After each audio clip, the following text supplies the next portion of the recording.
there. And yesterday I came to grips with something. Well, I don't know, maybe God just laid it on my heart.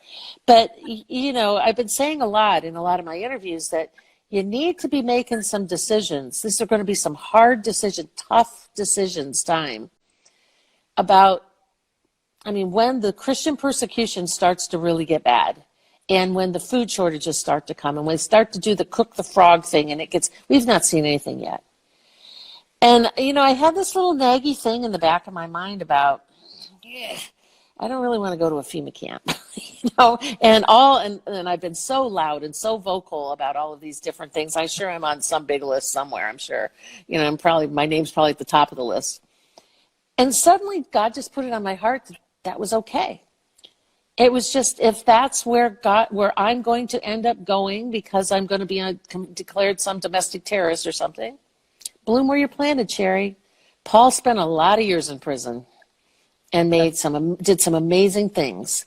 And so bloom where you're planted. And so for a lot of people that are having whatever fear you have about this shot, not shot, about losing your job, because if you decide not to take the mark of the beast, make some of those decisions and get it right with God now, not when somebody's knocking on your door. I've said forever, the time to decide about vaccinating your kids isn't when you're in labor.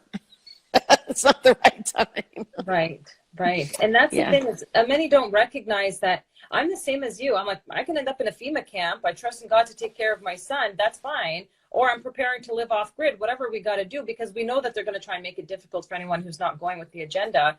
But once again, God is the ultimate planner. So at the end of the day, no matter how evil their plan is, it does not mean it's going to be successful. And most people aren't recognizing that.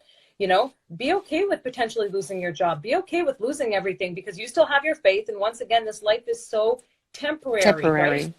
And I kept saying this year is the year of the uprising because it's always darkest before dawn. And many don't recognize, regardless of the faith, I have studied all of the faiths because I've got a multi-religious family. But what's beautiful about it is I recognized all the similarities. And it was the first time in my life where I understood how similar all of them are. And they all believe in an uprising. And they all know that when it gets the darkest, Jesus is going to rise, whether it's alone or with someone else, and prevail justice over humanity. And